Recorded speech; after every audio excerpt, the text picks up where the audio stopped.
ಸ್ನೇಹಿತರೆ ನಮಸ್ಕಾರ. ಡಾಕ್ಟರ್ ಸಿದ್ದು ಅವರು ಕೆಕೆ ನ್ಯೂಸ್ ಕನ್ನಡ ಚಾನಲ್ ಅಂತ ಒಂದು ಒಳ್ಳೆ ಯೂಟ್ಯೂಬ್ ಚಾನಲ್ ಅವರು ಓಪನ್ ಮಾಡಿದ್ದಾರೆ. ಆ ಯೂಟ್ಯೂಬ್ ಚಾನಲ್ನ ವಿಶೇಷತೆ ಅಂತ ಹೇಳಿದ್ರೆ ಅದರಲ್ಲಿ ಕೇವಲ ಸಣ್ಣ ಮಕ್ಕಳು ದೊಡ್ಡವರು ಯಾವುದೇ ಒಂದು ವಯಸ್ಸಿನ ಅಂತರ ಇಲ್ಲದೆ ಹೆಚ್ಚು ನಮ್ಮ ಕನ್ನಡಕ್ಕೆ ಸಂಬಂಧಪಟ್ಟಿರುವಂತಹ ಕರೆಂಟ್ ಅಫೇರ್ಸ್ ಎಲ್ಲ ಮಾಹಿತಿ ಸಿಗ್ತಾ ಇದೆ. ದಯವಿಟ್ಟು ಹೆಚ್ಚಿನ ಸಂಖ್ಯೆಯಲ್ಲಿ, ಅದರಲ್ಲೂ ನನ್ನ ಯುವ ಸ್ನೇಹಿತರು ಹೆಚ್ಚಿನ ಸಂಖ್ಯೆಯಲ್ಲಿ ಯೂಟ್ಯೂಬ್ ಚಾನಲ್ನ ಸಬ್ಸ್ಕ್ರೈಬ್ ಆಗಿ ಫಾಲೋ ಮಾಡಿ ಹೆಚ್ಚು ಕನ್ನಡ ಪರ ಜ್ಞಾನವನ್ನ ಬೆಳೆಸ್ಕೊಳ್ಳಿ ಅಂತ ಹೇಳೋದಕ್ಕೆ ಇಷ್ಟಪಡ್ತೀನಿ. ನಾನು ನಿಮ್ಮ ನಿರೂಪಕಿ ಸವಿ ಪ್ರಕಾಶ್.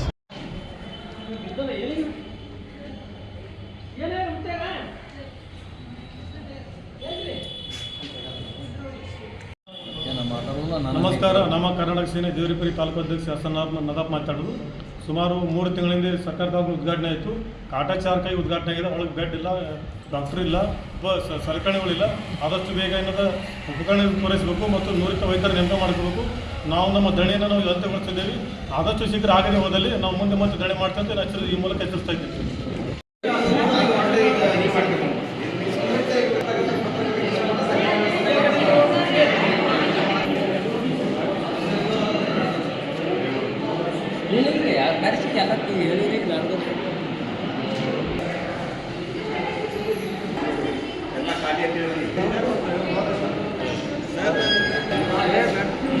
ಅಲ್ಲೇ ಮಾಡ್ತೀರಿ ಕಡೆ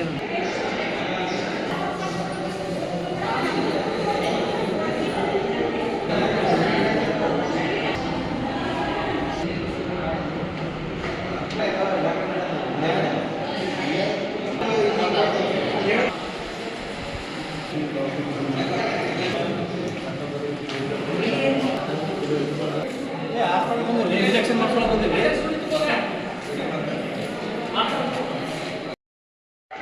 ಇಂದು ದೇವರಿಪುರ ಪಟ್ಟಣದಲ್ಲಿ ಸಮುದಾಯ ಆರೋಗ್ಯ ಕೇಂದ್ರದ ಅನಿರ್ದಿಷ್ಟ ಹೋರಾಟ ಏನಂದರೆ ಸಮುದಾಯ ಆರೋಗ್ಯ ಕೇಂದ್ರ ಉದ್ಘಾಟನೆ ಆಗಿ 3 ತಿಂಗಳಾಯಿತು.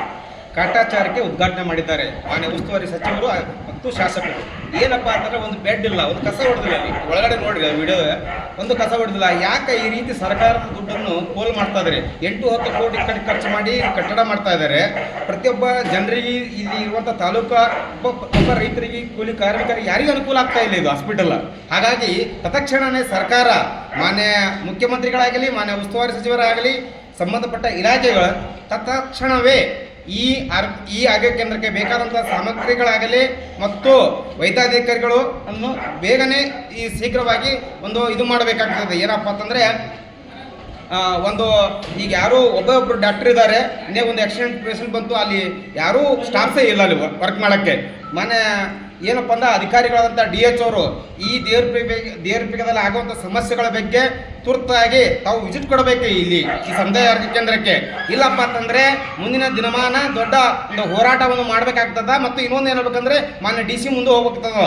ಇದು ನಾವೆಲ್ಲರೂ ಕೂಡಿಕೊಂಡು ಎಲ್ಲ ಸಂಘಟನೆಗಳು, ಪ್ರತಿಪರ ಸಂಘಟನೆಗಳು, ಕರ್ನಾಟಕ ರಾಜ್ಯ ರೈತ ಸಂಘ ಆಗಲಿ ಮತ್ತು ರಕ್ಷಣಾ ವೇದಿಕೆ ಆಗಲಿ, ನಮ್ಮ ಕರ್ನಾಟಕ ಸೇನೆಗಳಾಗಲಿ ಹಾಗೂ ಎಲ್ಲ ಪ್ರಗತಿಪರ ಸಂಘಟನೆ ಕೂಡಿಕೊಂಡು ಮುಂದಿನ ನಿರ್ಧಾರವನ್ನು ತಗೋಬೇಕಾದಂಥ ಒಂದು ಎಚ್ಚರಿಕೆ ಕೊಡ್ತಾ ಇದ್ದೀನಿ. ಸಿದ್ದನಗೌಡ ಪಾಟೀಲ್, ಜಿಲ್ಲಾಧ್ಯಕ್ಷರು, ಕರ್ನಾಟಕ ರಾಜ್ಯ ರೈತ ಸಂಘ.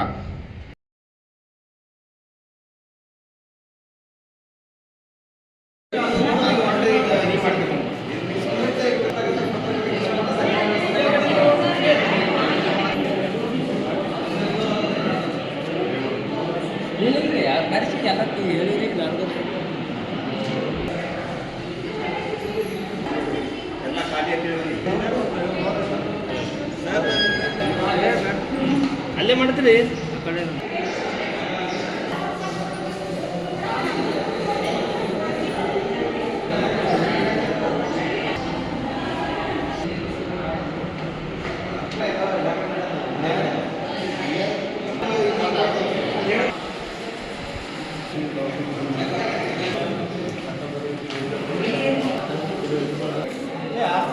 ಇಂಜೆಕ್ಷನ್ ಮಾಡ್ಕೊಂಡು ಬಂದಿವಿ.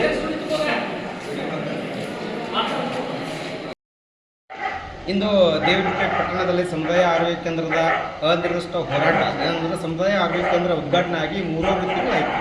ಕಾಟಾಚಾರಕ್ಕೆ ಉದ್ಘಾಟನೆ ಮಾಡಿದ್ದಾರೆ ಮಾನ್ಯ ಉಸ್ತುವಾರಿ ಸಚಿವರು ಮತ್ತು ಶಾಸಕರು. ಏನಪ್ಪ ಅಂತಂದರೆ ಒಂದು ಬೆಡ್ ಇಲ್ಲ, ಒಂದು ಕಸ ಹೊಡೆದಿಲ್ಲ. ಒಳಗಡೆ ನೋಡಿರಿ ವಿಡಿಯೋ, ಒಂದು ಕಸ ಹೊಡೆದಿಲ್ಲ. ಯಾಕೆ ಈ ರೀತಿ ಸರ್ಕಾರದ ದುಡ್ಡನ್ನು ಪೋಲ್ ಮಾಡ್ತಾ ಇದ್ದಾರೆ? 8-10 ಕೋಟಿ ಖರ್ಚು ಮಾಡಿ ಕಟ್ಟಡ ಮಾಡ್ತಾ ಇದ್ದಾರೆ. ಪ್ರತಿಯೊಬ್ಬ ಜನರಿಗೆ ಇಲ್ಲಿ ಇರುವಂಥ ತಾಲೂಕಾ ಒಬ್ಬ ರೈತರಿಗೆ, ಕೂಲಿ ಕಾರ್ಮಿಕರಿಗೆ ಯಾರಿಗೂ ಅನುಕೂಲ ಆಗ್ತಾ ಇಲ್ಲ ಇದು ಹಾಸ್ಪಿಟಲ್. ಹಾಗಾಗಿ ತತ್ಕ್ಷಣವೇ ಸರ್ಕಾರ, ಮಾನ್ಯ ಮುಖ್ಯಮಂತ್ರಿಗಳಾಗಲಿ ಮಾನ್ಯ ಉಸ್ತುವಾರಿ ಸಚಿವರಾಗಲಿ ಸಂಬಂಧಪಟ್ಟ ಇಲಾಖೆಗಳು ತತ್ಕ್ಷಣವೇ ಈ ಆರೋಗ್ಯ ಕೇಂದ್ರಕ್ಕೆ ಬೇಕಾದಂಥ ಸಾಮಗ್ರಿಗಳಾಗಲಿ ಮತ್ತು ವೈದ್ಯಾಧಿಕಾರಿಗಳು ಅನ್ನು ಬೇಗನೆ ಶೀಘ್ರವಾಗಿ ಇದು ಮಾಡಬೇಕಾಗ್ತದೆ. ಏನಪ್ಪ ಅಂತಂದರೆ ಒಂದು ಈಗ ಯಾರು ಒಬ್ಬೊಬ್ಬರು ಡಾಕ್ಟರ್ ಇದ್ದಾರೆ, ಇನ್ನೇ ಒಂದು ಆಕ್ಸಿಡೆಂಟ್ ಪೇಷಂಟ್ ಬಂತು, ಅಲ್ಲಿ ಯಾರೂ ಸ್ಟಾಫ್ಸೇ ಇಲ್ಲ ಅಲ್ಲಿ ವರ್ಕ್ ಮಾಡೋಕ್ಕೆ.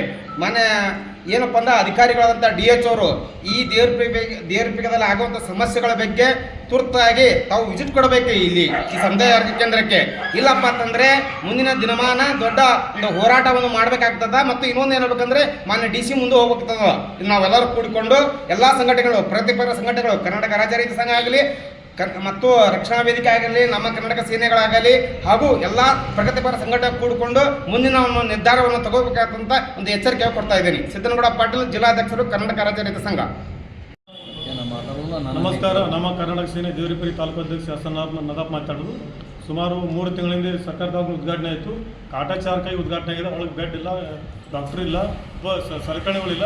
ಆದಷ್ಟು ಬೇಗ ಏನದ ಉಪಕರಣ ಪೂರೈಸಬೇಕು ಮತ್ತು ನುರಿತ ವೈದ್ಯರ ನೇಮಕ ಮಾಡ್ಕೋಬೇಕು. ನಾವು ನಮ್ಮ ದಣಿಯನ್ನು ನಾವು ಅಂತ್ಯಗೊಳಿಸಿದ್ದೇವೆ. ಆದಷ್ಟು ಶೀಘ್ರ ಆಗದೆ ಹೋದಲ್ಲಿ ನಾವು ಮುಂದೆ ಮತ್ತೆ ದಣೆ ಮಾಡ್ತಂತೆ ಈ ಮೂಲಕ ಎಚ್ಚರಿಸ್ತಾ ಇದ್ದೀವಿ.